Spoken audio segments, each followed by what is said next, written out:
Майма. Кооптуу кырдаалдар жөнүндө болот.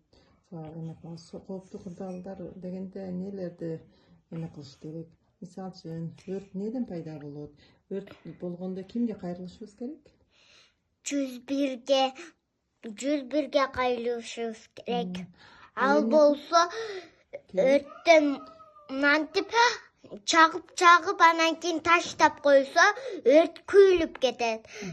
101-ге чалса ол келип туруп өрттөрдү өчүрөт. Анан кийин болсо токтон болушу мүмкүн, замкана болуп. Эми мисалы үчүн оору кандай пайда болот? Оору кирип болгондо маска такпай, колдоруну тазалыктан кенде жуубай, анан кийин тамак жеп, жуубай тамак жесе, анан кирлерди кармап үйгө барып жуубай тамак жеп алса, ошондо болсо пайда болот. Анан көпчүлүктүн арасына барганда эмне кылыш керек? Көпчүлүктүн арасына барганда болсо маска тагыш керек. Эми оору болгондо кайсы эмеге кайрылыш керек? 103-кө кайрылыш.